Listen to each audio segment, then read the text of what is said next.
So Bethune-Cookman next. I don't know that we can glean much from that performance unless it's awful. If they beat Bethune-Cookman 38-20, that's going to be rather disappointment. But if they win, as they typically do, I don't know that I'm just making the point. I don't know that we can get much out of that. Somebody like you can possibly, but then I need to look at the schedule to see who comes up next.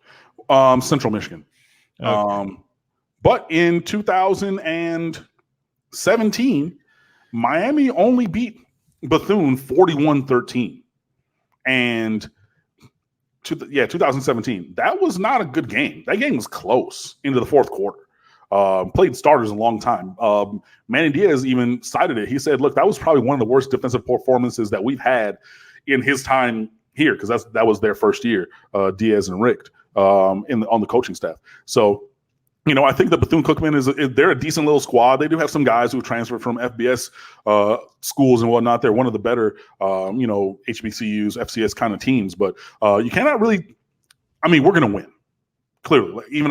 I'm going back and I'm nitpicking over an 28-point win, excuse me. So we beat them by 4 touchdowns. But that should have been 7 or 8 touchdowns. You know what I mean? So, we do need to just go out and execute our jobs.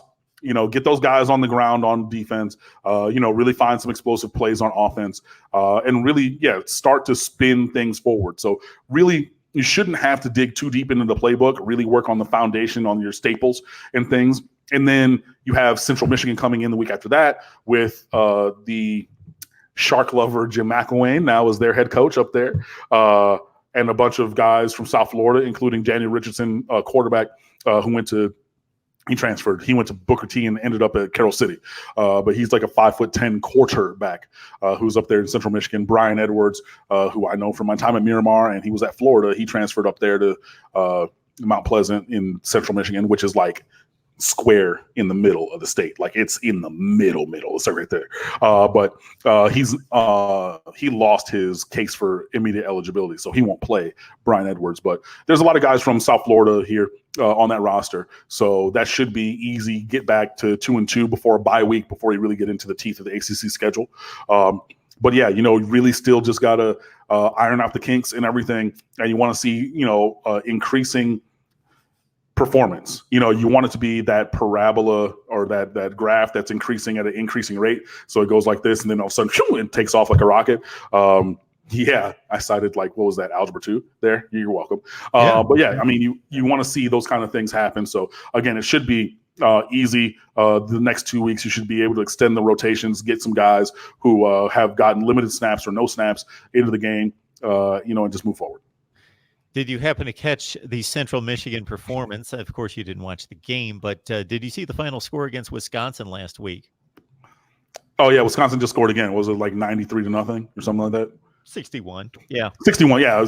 I know they've scored like 150 points or 120. 61-0, 49-0 against South Florida. So 110. Oh, it was only 110. Oh, I thought it was more than that. Okay, but Wisconsin. Maryland might be coming to mind. They put up 63 against Syracuse and 79 against Howard.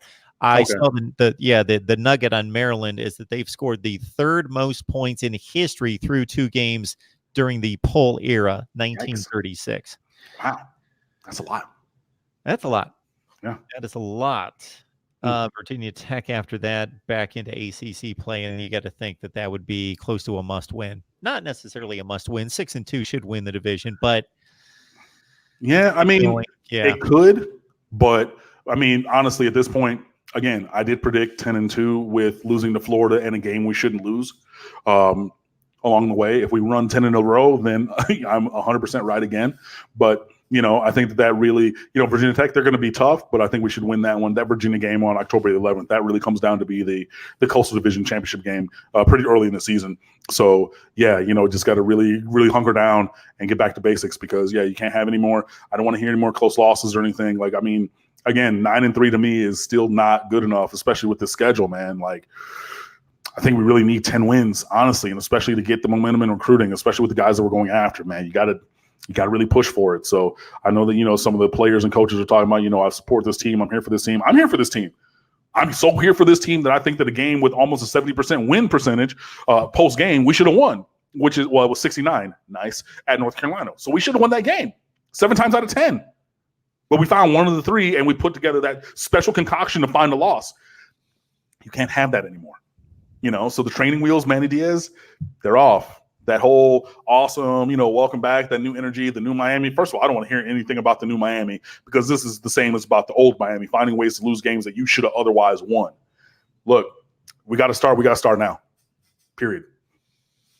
Good talk from Cam Underwood from State of the U. Want to remind everyone that we're here every Wednesday night at 8 o'clock Eastern time. Whatever you miss, you catch on the video once it posts, which will be in just a few minutes. Anything that I miss in the live chat, please understand there are hundreds, if not thousands, of comments. Try to get to the ones that seem to be meaningful and poignant. If anybody contributed in the live chat and I missed that to the super chat, in fact, I apologize for that, but don't think I did. And understand also that if I miss your comment or I scroll by the comments, that the ones that I can take to the screen, I can only take a certain amount of those, and I can only go back 10 or 15 comments. So if I miss it, I can't retrieve it.